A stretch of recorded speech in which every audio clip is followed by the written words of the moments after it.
There's something incredibly magical about being able to visit the seafloor. Amidst the colorful reefs and the lively fishes, life changed. It was like opening a door to another world, to another dimension even.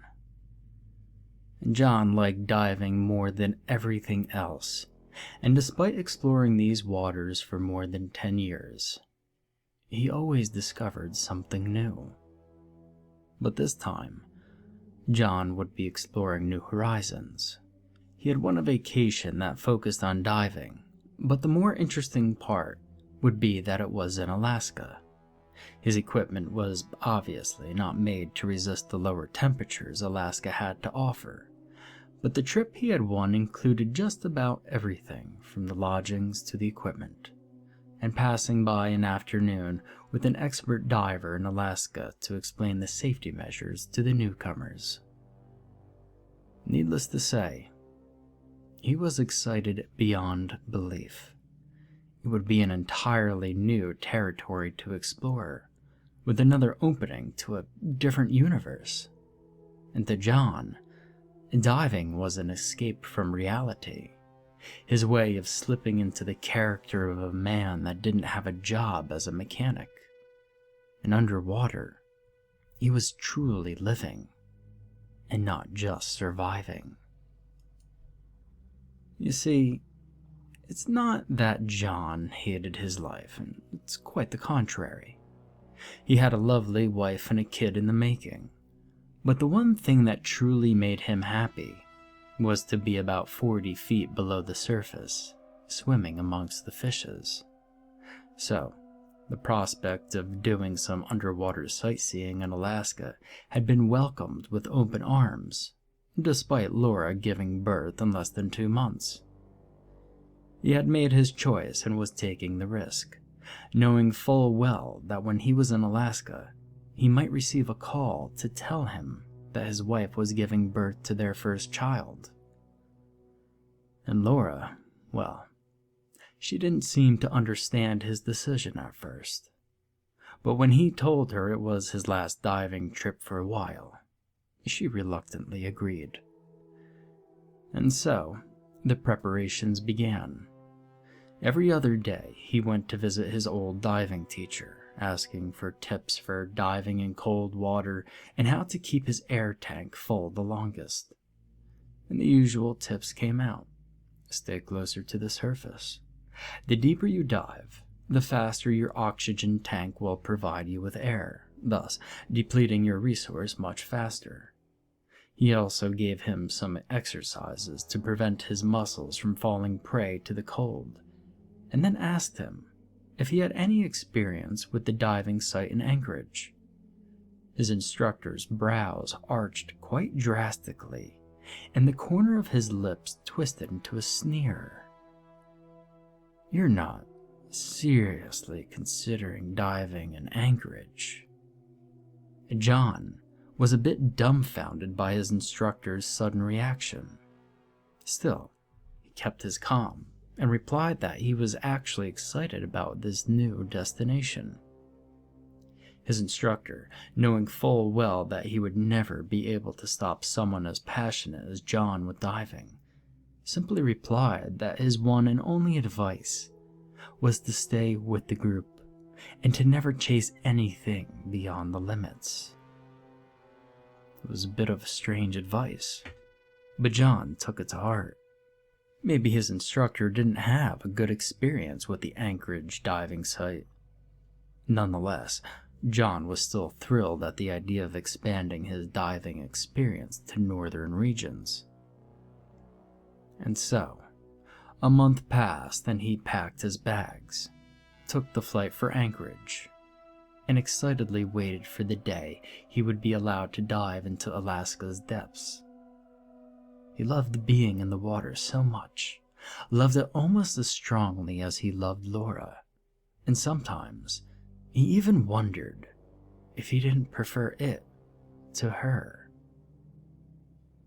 The love he shared with his wife was different, of course, but the depth of his passion for the underwater knew no bounds. He couldn't, unfortunately, say the same about his wife.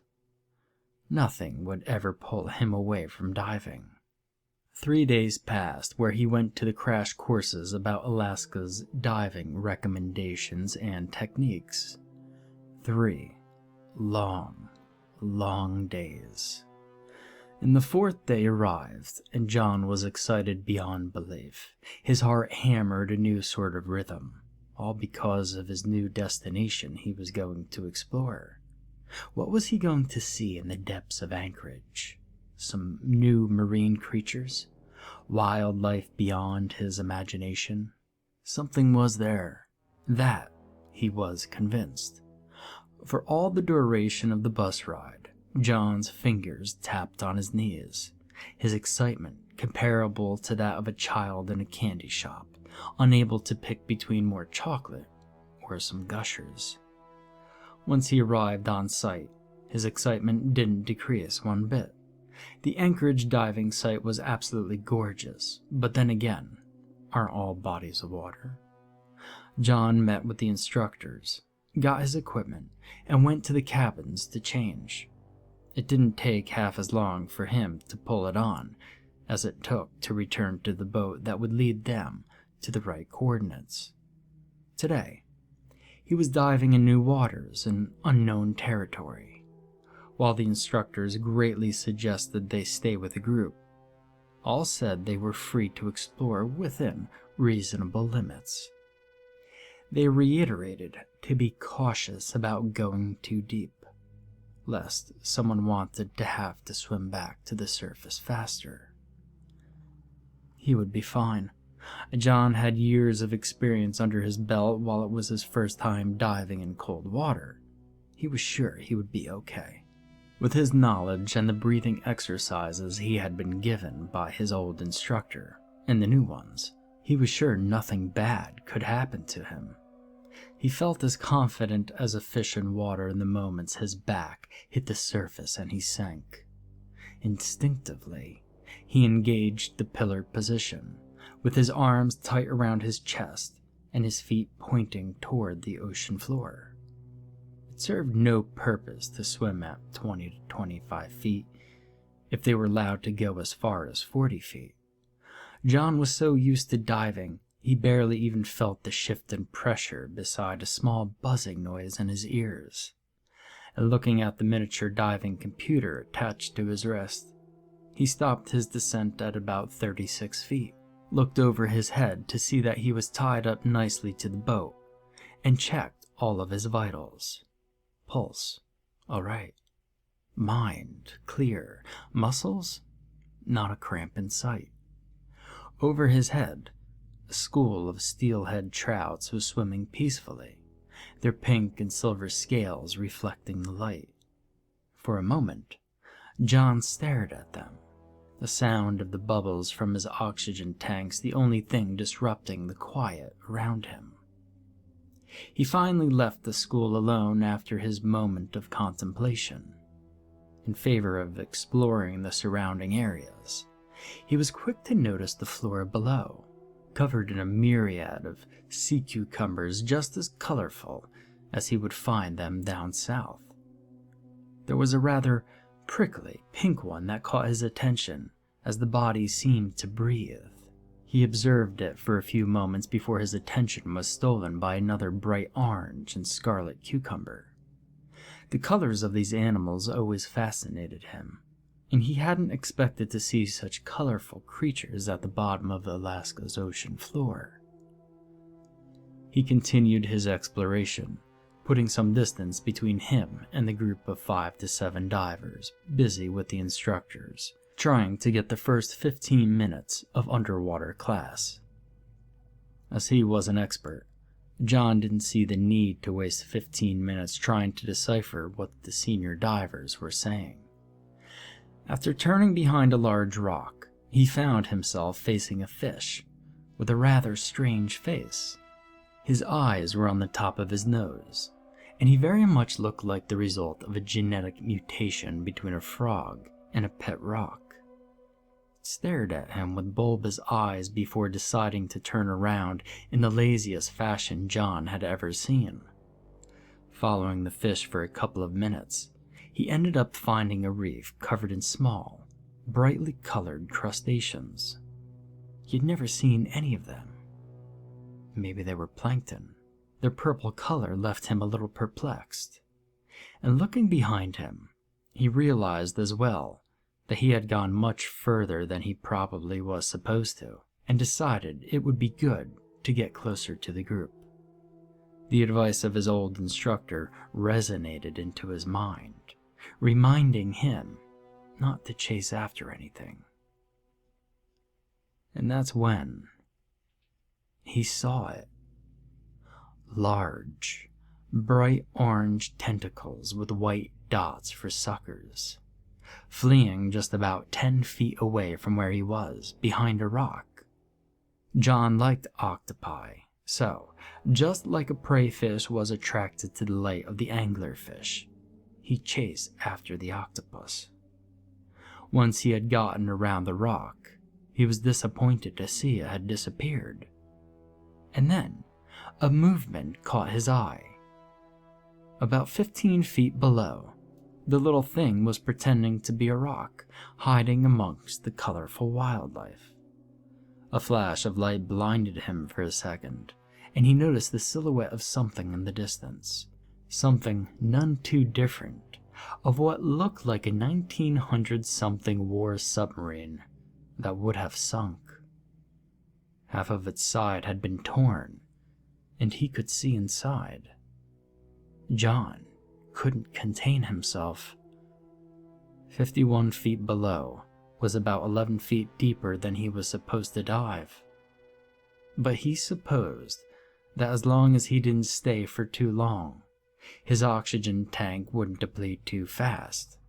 He could still faintly hear the bubbles escaping it. He went for it. He couldn't miss the opportunity of visiting a wreck, no matter the risk.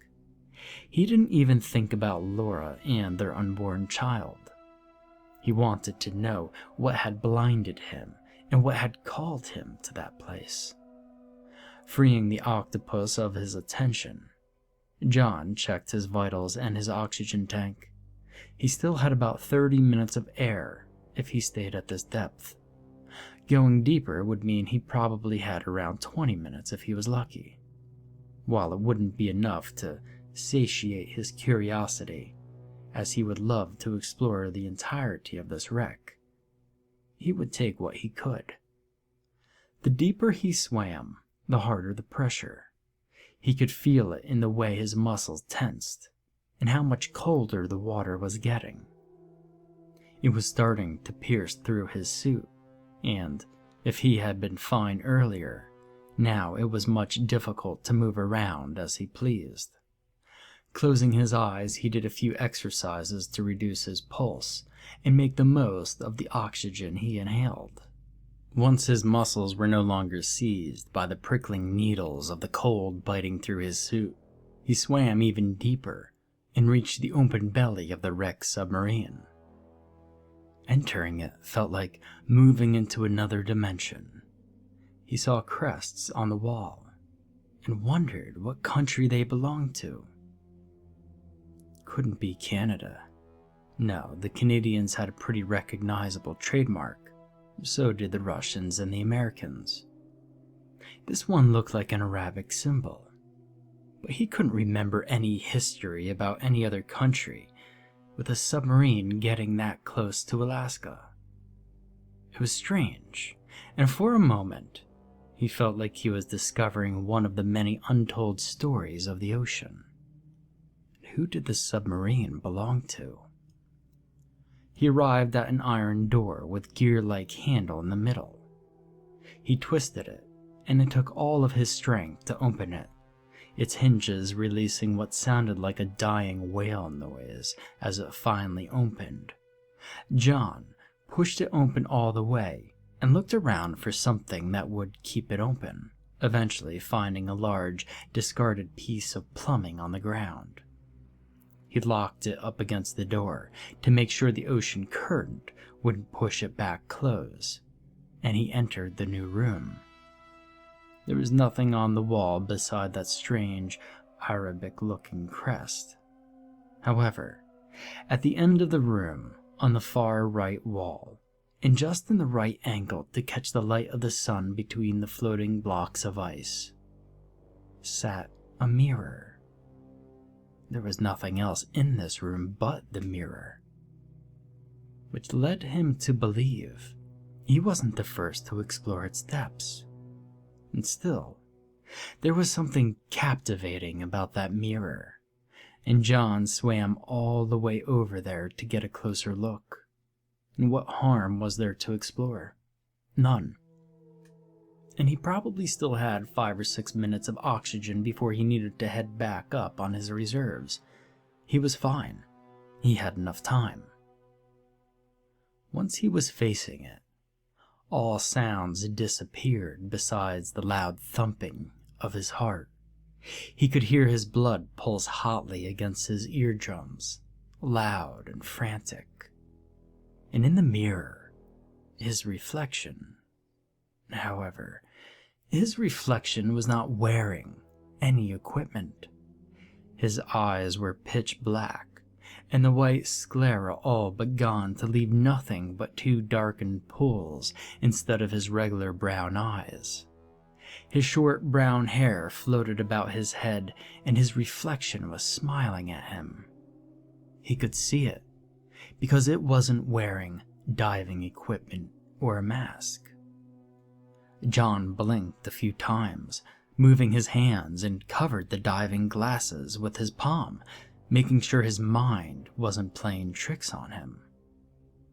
When he reopened his eyes and stared again at the mirror, he was given the same creepy smile by his reflection. And honest to God, John felt like his soul was escaping his body, and he wondered, was that what people called an out-of-body experience? He was staring right at himself, and bubbles were escaping his reflection's mouth. When John moved, it moved in unison and kept smiling, eerily. It breathed underwater, watched him like an amused student who would look up at the professor who told a joke in the middle of a class. John's heartbeat increased a little as he moved closer to the mirror, trying to figure out if he was hallucinating. It made no sense to him. A mirror is supposed to be nothing but a reflection. So why was he seeing himself wearing casual clothes and breathing underwater as if he belonged there? He took a step closer, and so did his reflection. Everything about it was so real.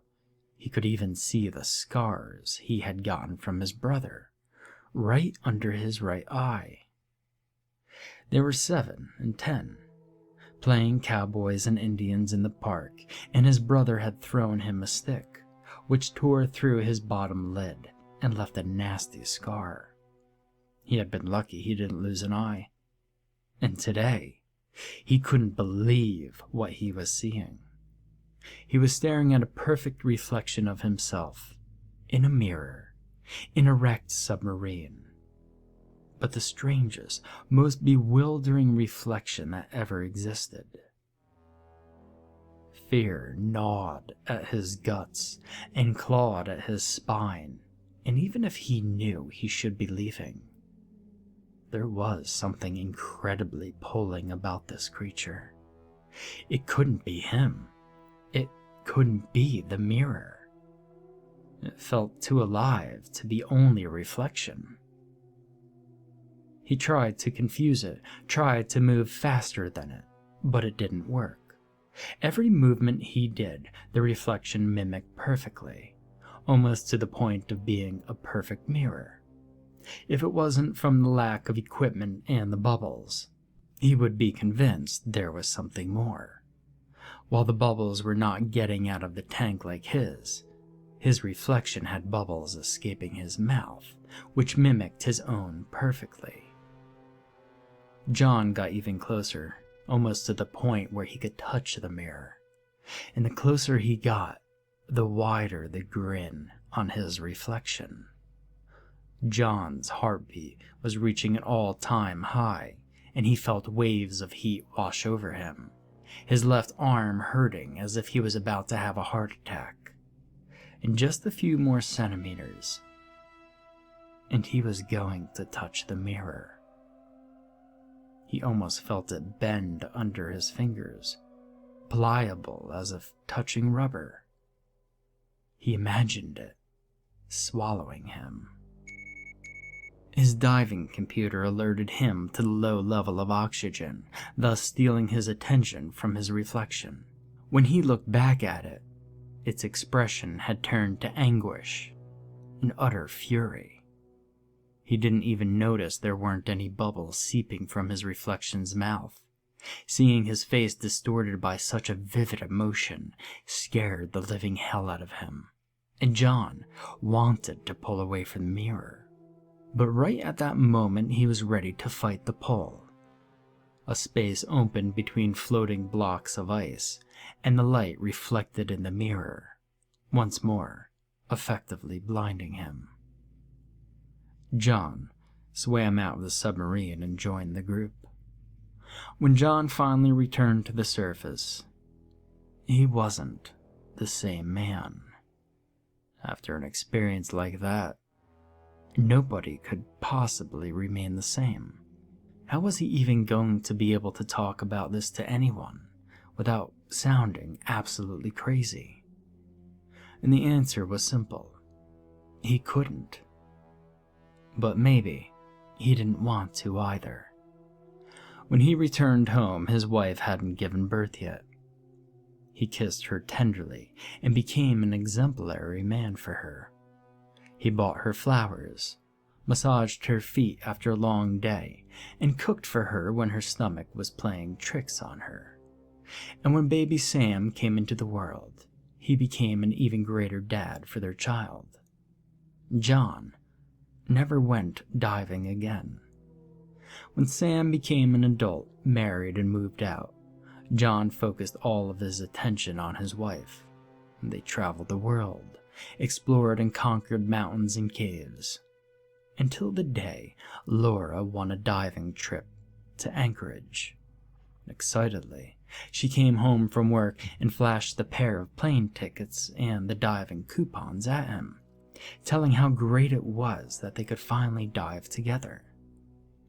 John grabbed the plane tickets and the diving coupons from her hands and tore them into little pieces under the horrific gaze of his wife. Nice try. His lips stretched into the eeriest, creepiest smile Laura had ever witnessed. But I'd rather stay here with you.